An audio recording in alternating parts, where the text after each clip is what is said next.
ஒரு பள்ளிக்கூடம் ஒரு இன்க்ளூசிவ் ஸ்கூலாக உருமாறணும் அப்படின்னா அதில் நிறைய சிரமங்கள் இருக்குது. அதில் முதல் விஷயம் என்ன அப்படின்னாக்கா, இந்த குழந்தைகளுக்கு வந்து நிறைய தேவைகள் இருக்குது. அந்த தேவைகள் எல்லாம் வந்து பூர்த்தி செய்யப்படணும். இன்றைக்கி அந்த தேவைகள் பெரும்பாலும் பூர்த்தி செய்யப்படுது. ஆனால் அதில் இருக்கிற நடைமுறை சிக்கல் என்ன அப்படின்னு பார்த்தோம்னாக்கா, ஒன்று ஒரு இடத்துல இருக்குது.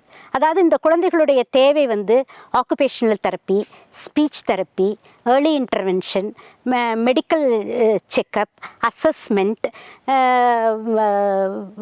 ஆக்டிவிட்டீஸ், இது மாதிரி வந்து நிறைய ஏரியாவில் வந்து அவர்களுக்கு உரிய பயிற்சிகள் கொடுக்கும்போது தான் இவர்களுடைய வளர்ச்சியில் ஒரு பூரணத்துவம் வந்து நமக்கு வந்து கிடைக்கிது. ஆனால் இது வந்து ஒன்று ஒரு இடத்துல இருக்குது. அப்போ பெற்றோரும் குழந்தைகளும் ஒன்னொன்றுக்காகவும் ஒரு இடத்துக்கு ஓடி ஓடி அலைய வேண்டியதாக இருக்குது. அதில் ஒரு நிலையில் வந்து அவங்க எல்லாருமே வந்து அதில் வந்து சோர்ந்து போயிடுறாங்க. மறுபடியும் அதை வந்து நீடித்ததாக தொடர்வதில் வந்து நிறைய சிக்கல்கள் இருக்குது. அப்போ ஒரு பள்ளிக்கூடம் இன்க்ளூசிவ் ஸ்கூலாக உருமாற வேண்டுமென்றால் இவை அனைத்தும் ஒரு கூரையின் கீழ் கிடைக்கக்கூடியதாக இருக்கும் பட்சத்தில் வந்து இது வந்து எளிமையாக இருக்கும், பயனுள்ளதாக இருக்கும். அதுக்கப்புறம் வந்து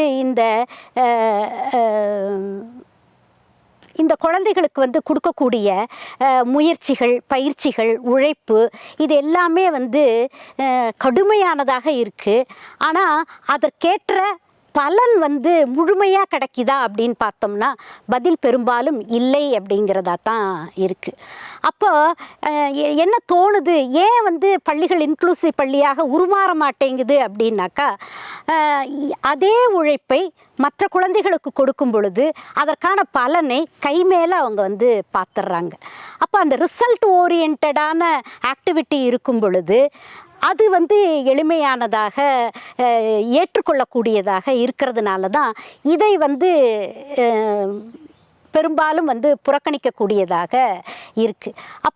அப்போ இந்த குழந்தைகளுக்கு வந்து ஒரு இன்க்ளூசிவ் பள்ளி உருவாகுது அப்படின்னாக்கா அவர்கள் நிறைய பொறுமையோடு இந்த குழந்தைகளை அணுகி இவர்களுக்கு புரிதலை உண்டாக்கும் வரையிலும் இவர்களுடைய முயற்சியையும் பயிற்சியையும் உழைப்பையும் பிரதிபலன் கருதாமல், எதிர்பார்ப்புகள் இல்லாமல், பலனின்றி கீதையில் சொல்கிற மாதிரி தான் பலனை எதிர்பார்க்காமல் செய்யக்கூடிய ஆத்மார்த்தமான மனித சேவையாக இது இருந்தால் மட்டுமே இன்க்ளூசிவ் பள்ளிகள் வந்து உருவாக முடியும்.